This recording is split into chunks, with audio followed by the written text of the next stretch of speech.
বিসমিল্লাহির রহমানির রহিম। আসসালামু আলাইকুম ওয়ারহমতুল্লাহি ওয়াবারাকাতুহু। আল্লাহ যাকে ভালোবাসেন তাকে বারবার সংশোধনের সুযোগ দেন। জেনে নিন কিভাবে। প্রিয় ভাই বোন বন্ধুগণ, মানুষের জীবনে কষ্ট, ব্যর্থতা, ভুল, অনুশোচনা ও বারবার ভেঙে পড়ার মুহূর্ত আসে। কেউ ভাবে আমি বুঝি আল্লাহর কাছে অপছন্দনীয় হয়ে গেছি, কিন্তু সত্যটা প্রায়ই তার উল্টো। আল্লাহ যাকে ভালোবাসেন তাকেই তিনি বারবার সংশোধনের সুযোগ দেন। কারণ সংশোধন মানে ধ্বংস নয়, সংশোধন মানে গড়ে তোলা।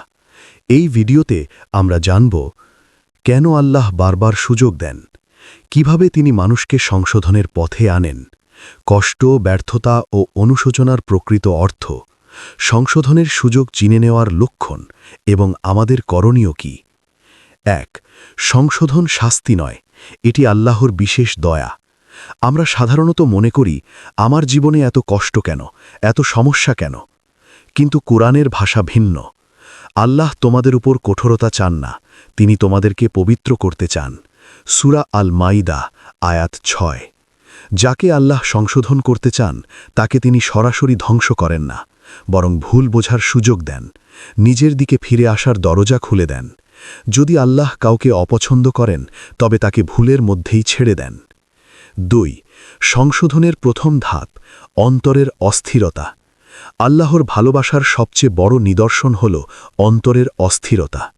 আপনি লক্ষ্য করবেন, গুনাহ করলে শান্তি থাকে না, ভুল পথে গেলে হৃদয় ভারী লাগে, দুনিয়ার সব থাকলেও মন খালি লাগে। এগুলো কাকতল নয়। রসুল সাল্লাল্লাহু আলাইহি ওয়াসাল্লাম বলেছেন, গুনাহ হল তা যা তোমার অন্তরে অস্বস্তি সৃষ্টি করে। মুসলিম। এই অস্থিরতা আসলে ফিরে এসো, এই আল্লাহর নীরব ডাক। ৩. বারবার ব্যর্থতা সংশোধনের একটি শক্তিশালী মাধ্যম। আল্লাহ অনেক সময় মানুষকে সফলতা দেন না, কারণ সে সফলতা মানুষকে অহংকারী করে তুলতে পারে। তাই তিনি পরিকল্পনা ভেঙে দেন, আশা ভঙ্গ করেন, বারবার থামিয়ে দেন। কেন? কারণ আল্লাহ চান তুমি নিজের উপর নয়, তার উপর ভরসা করো। ইমাম ইবনুল কাইয়িম রহমাতুল্লাহি আলাইহি বলেছেন, আল্লাহ বান্দাকে ভাঙেন তাকে ধ্বংস করতে নয়, বরং তাকে তার দরজায় ফিরিয়ে আনতে। ৪. গুনাহের পর তওবার সুযোগ ভালোবাসার সবচেয়ে বড় প্রমাণ। যদি আল্লাহ তোমাকে ভালো না বাসতেন তাহলে গুনাহের পর অনুশোচনা দিতেন না, চোখের পানি আসত না, ফিরে আসার ইচ্ছা জাগত না। রাসূল সাল্লাল্লাহু আলাইহি ওয়াসাল্লাম বলেছেন, যে ব্যক্তি তওবা করে সে এমন যেন সে কোনো গুনাহই করেনি। ইবনে মাজাহ। বারবার তওবার সুযোগ মানে আল্লাহ তোমাকে এখনও ছাড়েননি। ৫. আল্লাহ কিভাবে মানুষকে সংশোধন করেন। আল্লাহ সংশোধন করেন বিভিন্ন উপায়ে। ক. কষ্ট দিয়ে। কষ্ট মানুষের অহংকার ভাঙে। খ. কিছু ছিনিয়ে নিয়ে। যা হারায় তা মানুষকে আল্লাহর দিকে ফেরায়। গ. কাউকে দূরে সরিয়ে। যে সম্পর্ক আল্লাহ থেকে দূরে নেয় তা আল্লাহ ভেঙে দেন। ঘ. নিঃসঙ্গতা দিয়ে। নিঃসঙ্গতার মধ্যেই মানুষ সবচেয়ে বেশি আল্লাহকে ডাকে। ৬. যাকে আল্লাহ ভালোবাসেন তার জীবনের কিছু লক্ষণ। নিজেকে প্রশ্ন করুন, গুনাহের পর অনুশোচনা হয়? দোয়ার দিকে মন টানে? নামাজে ফিরতে ইচ্ছে করে?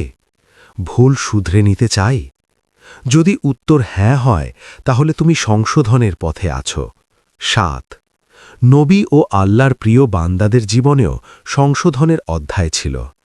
নবী আদম আলাইহিসসালাম ভুল করেছিলেন, কিন্তু আল্লাহ তাকে তওবার শব্দ শিখিয়েছেন।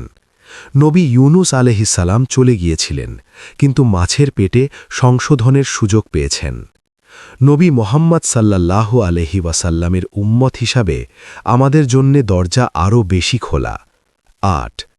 সংশোধনের সুযোগ না থাকাই সবচেয়ে ভয়ঙ্কর অবস্থা। সবচেয়ে ভয়ঙ্কর অবস্থা কি জানেন?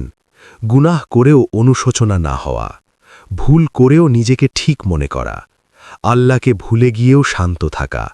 কুরআন বলে, আমি তাদেরকে ধীরে ধীরে এমনভাবে ধরব যে তারা টেরও পাবে না।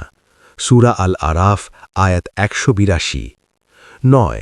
এই সুযোগ কাজে লাগাতে আমাদের করণীয়: ১. তওবা বিলম্ব না করা। ২. নামাজে ফিরে আসা। ৩. হারাম থেকে নিজেকে সরানো। ৪. কোরআনের সাথে সম্পর্ক গড়া। 5. আল্লাহর উপর ভরসা বাড়ানো। প্রিয় বন্ধু, তুমি এখনও নির্বাচিত। যদি তুমি এই ভিডিও দেখে নিজের জীবন মিলিয়ে দেখো, তাহলে বুঝবে আল্লাহ এখনও তোমাকে ডাকছেন, এখনও সংশোধনের সুযোগ দিচ্ছেন, এখনও তোমার জন্যে দরজা খোলা। কারণ আল্লাহ যাকে ভালোবাসেন তাকে তিনি হারিয়ে যেতে দেন না। আল্লাহ যাকে ভালোবাসেন তাকে বারবার সংশোধনের সুযোগ দেন। নীরব সংকেতগুলো বুঝে নাও। অনেক মানুষ প্রশ্ন করে, আমি তো আল্লাহর কাছে দোয়া করি, তওবা করি, তবু আমার জীবন কেন ঠিক হচ্ছে না? কিন্তু খুব কম মানুষ এই প্রশ্ন করে, আল্লাহ আমাকে কি শেখাতে চাইছেন? কারণ আল্লাহ যখন কাউকে ভালোবাসেন, তিনি সরাসরি পুরস্কার দেন না, তিনি আগে সংশোধন করেন। 1. আল্লাহর ভালোবাসা সবসময় স্বস্তির রূপে আসে না। আমরা ভালোবাসা বলতে যা বুঝি, স্বস্তি, সফলতা, সহজ জীবন। কিন্তু আল্লাহর ভালোবাসা অনেক সময় আসে ভাঙনের মাধ্যমে, থেমে যাওয়ার মাধ্যমে, চোখের পানির মাধ্যমে।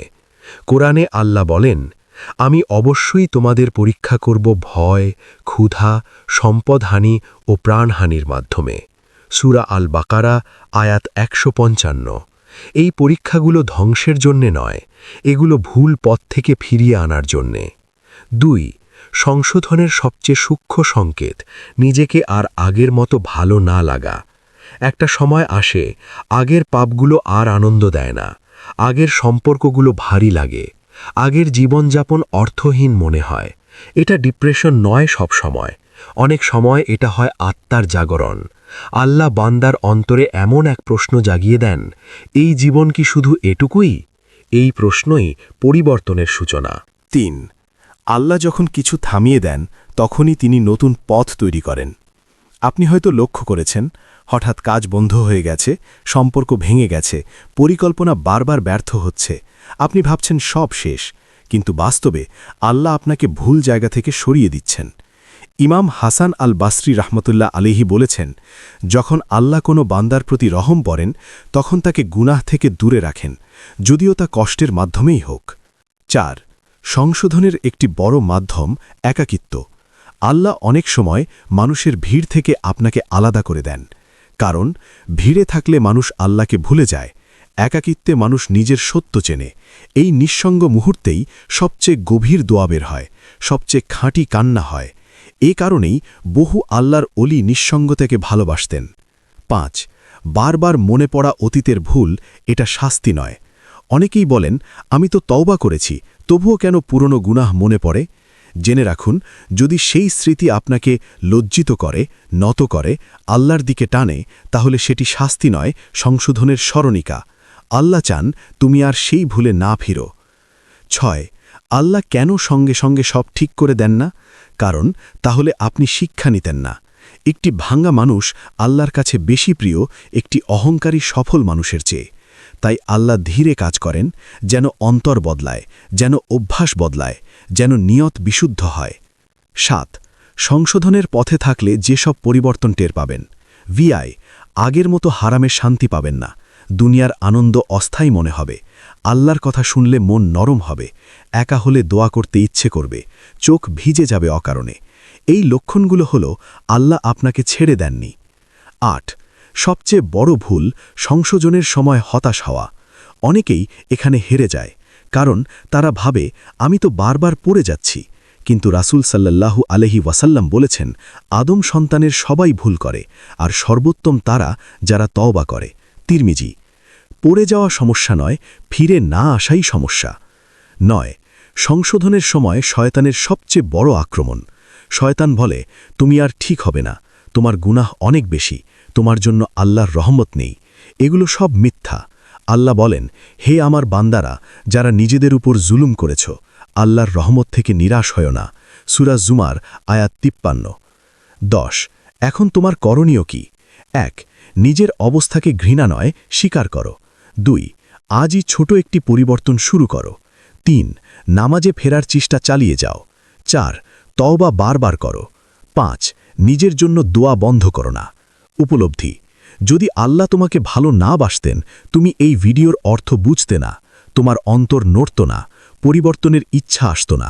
সংশোধনের সুযোগ মানেই তুমি এখনও আল্লাহর বিশেষ নজরে আছো। যাদের আল্লাহ সবচেয়ে বেশি ভালোবাসতেন তাদের জীবনেই ছিল সবচেয়ে বেশি সংশোধন। মানুষ সাধারণত ভাবে, যদি আল্লাহ আমাকে ভালোবাসতেন আমার জীবন এত কঠিন হতো না। কিন্তু ইতিহাস সাক্ষ্য দেয়, আল্লাহ যাদের সবচেয়ে বেশি ভালোবাসতেন তাদের জীবনেই সংশোধনের অধ্যায় সবচেয়ে গভীর ছিল। এই পর্বে আমরা দেখব, ভালোবাসা মানে আরাম নয়, ভালোবাসা মানে পরিশুদ্ধ করা। অনুচ্ছেদ ১। রসূল সাল্লাল্লাহু আলাইহি ওয়াসাল্লাম সংশোধনের মাধ্যমে উম্মত গড়ার মহান শিক্ষক। রসূল সাল্লাল্লাহু আলাইহি ওয়াসাল্লাম ছিলেন নিষ্পাপ, তবু আল্লাহ তার উম্মতকে শিক্ষা দিতে তাকে বিভিন্ন পরিস্থিতির মধ্য দিয়ে নিয়েছেন। ঘটনা: তায়েফের কষ্ট। তায়েফে রসূল সাল্লাল্লাহু আলাইহি ওয়াসাল্লামকে পাথর মারা হয়েছিল, রক্তে ভিজে গিয়েছিল তার পা। এই কষ্ট কি শাস্তি ছিল? না, এই কষ্টের মধ্যেই তিনি দোয়া করেছিলেন, হে আল্লাহ, তারা জানে না, তুমি তাদের হেদায়েত দাও। এটা প্রমাণ করে আল্লাহর ভালোবাসা মানুষকে কষ্টের মধ্যেও রহমতের দোয়া করতে শেখায়। অনুচ্ছেদ ২। হজরত ওমর রাদিয়াল্লাহু আনহু কঠোরতা থেকে খেলাফতের ন্যায় বিচার। ইসলামের আগে ওমর রাদিয়াল্লাহু আনহু ছিলেন কঠোর, এমনকি ইসলাম বিরোধী। কিন্তু আল্লাহ তার অন্তরে প্রশ্ন জাগালেন। একটি কোরআনের আয়াত, নিশ্চয়ই আমি আল্লাহ, আমাকে ছাড়া কোনো উপাস্য নেই। এই এক আয়াতই ছিল সংশোধনের দরজা। যাকে আল্লাহ ভালোবাসেন তাকে তিনি হঠাৎ ধ্বংস করেন না, বরং এক মুহূর্তে বদলে দেন। অনুচ্ছেদ ৩। হজরত বিলাল রাদিয়াল্লাহু আনহু অপমান থেকে আজানের মর্যাদা। বিলাল রাদিয়াল্লাহু আনহু ছিলেন দাস, অপমানিত, নির্যাতিত। কিন্তু আল্লাহ তার অন্তরকে সংশোধনের মাধ্যমে এমনভাবে গড়ে তুললেন যে কণ্ঠে একদিন কষ্টের আহাজারি ছিল, সেই কণ্ঠেই উঠল আজান। যে কষ্ট তোমাকে নত করে সেটাই আল্লাহর কাছে তোমাকে উঁচু করে। অনুচ্ছেদ ৪। হজরত খালিদ ইবনে ওয়ালিদ রাদিয়াল্লাহু আনহু তলোয়ার থেকে আল্লাহর তরবারি। খালিদ রাদিয়াল্লাহু আনহু একসময় ইসলামের বিরুদ্ধে যুদ্ধ করেছিলেন। উহুদের যুদ্ধ তার কৌশলে মুসলিমরা ক্ষতিগ্রস্ত হয়, কিন্তু আল্লাহ তাকে ধ্বংস করেননি, বরং চিন্তার সুযোগ দিয়েছিলেন। ফলাফল সাইফুল্লাহ, আল্লাহর তরবারি। এটাই সংশোধনের চূড়ান্ত সৌন্দর্য। অনুচ্ছেদ ৫। হজরত ইউনুস আলাইহিসসালাম ভুলের পরও ফিরে আসার দরজা। ইউনুস আলাইহিসসালাম আল্লাহর নির্দেশের অপেক্ষা না করে চলে গিয়েছিলেন।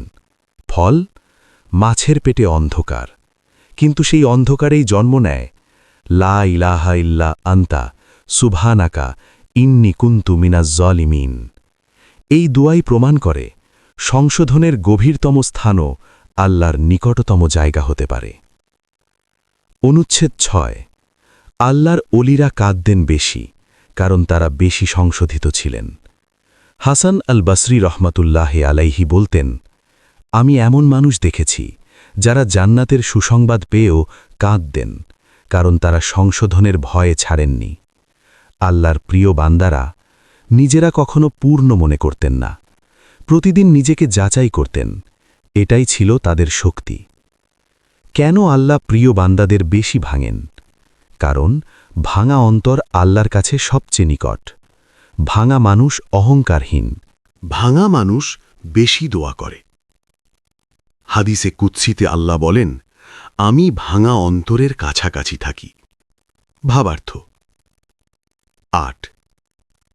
সংশোধনের সর্বশেষ চিহ্ন। আল্লাহ ছাড়া কিছুই শান্তি দেয় না। একসময় আসে মানুষ, অর্থ, খ্যাতি কিছুই আর শান্তি দেয় না, শুধু সিজদাই ভার হালকা করে। এই অবস্থাই হল আল্লাহর ভালোবাসার সবচেয়ে নিঃশব্দ প্রমাণ। ৯। তুমি কি এখন এই পথে আছো? নিজেকে প্রশ্ন করো, তুমি কি নিজের ভুল স্বীকার করতে পারছ?